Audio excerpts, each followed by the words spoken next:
একমাত্র চরিত্রই আপনাকে সুন্দর একটা মর্যাদার স্থানে, সুন্দর একটা ভালো স্থানে আপনাকে বসাতে পারবে।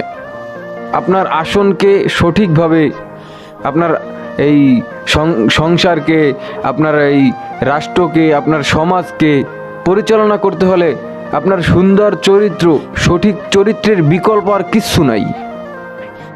আমরা আজকে কি করে ফেলেছি এগুলো? আমরা আমাদের আদর্শ থেকে, আমরা রাসূলুল্লাহ সাল্লাল্লাহু আলাইহি ওয়াসাল্লামের কাছ থেকে শিক্ষা না নিয়ে, আমরা তার আদর্শ আমাদের জীবনে না এনে, আমরা কার আদর্শ, কার জীবন, কার ভাবে অনুসরণ করে, কার মতন আমরা চলছি? আল্লাহ রাব্বুল আলামিন বলেন, লাকাদ কানা লাকুম ফি রাসূলিল্লাহি উসওয়াতুন হাসানাহ।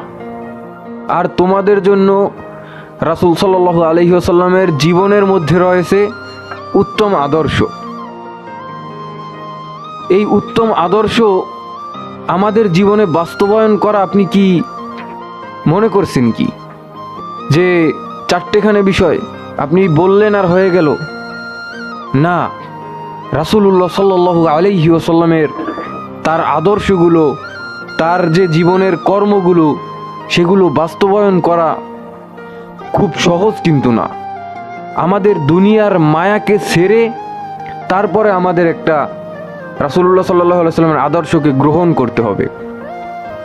এক হাদিসে রাসূলুল্লাহ সাল্লাল্লাহু আলাইহি ওয়াসাল্লাম বলেন যে তোমরা এই দুনিয়াকে যতটা প্রাধান্য দিবে, আখিরাতে ততটা ক্ষতিগ্রস্ত হবে, এবং আখিরাতকে তোমাদের জীবনে যতটা প্রাধান্য দিবে, তোমরা দুনিয়াকে ততটা ক্ষতিগ্রস্ত করবে। দুনিয়ার মায়া, দুনিয়ার এই সম্পদ, দুনিয়ার সব কিছু ছেড়ে দিবে, ভুলে যাবে। কিন্তু আমরা কি করছি? আমরা মুখে নিজেদেরকে রাসূলুল্লাহ সাল্লাল্লাহু আলাইহি ওয়াসাল্লামের উম্মত হিসেবে, নিজেদেরকে রাসূলুল্লাহ সাল্লাল্লাহু আলাইহি ওয়াসাল্লামের উম্মত হিসেবে পেয়ে আমরা গর্বিত হচ্ছি, আমরা সেটা গর্ববোধ করছি। কিন্তু কই, রাসূলুল্লাহ সাল্লাল্লাহু আলাইহি ওয়াসাল্লামের সে আদর্শ কি আমরা আমাদের জীবনে, আমাদের কাজে কর্মে বাস্তবায়ন করতে পেরেছি?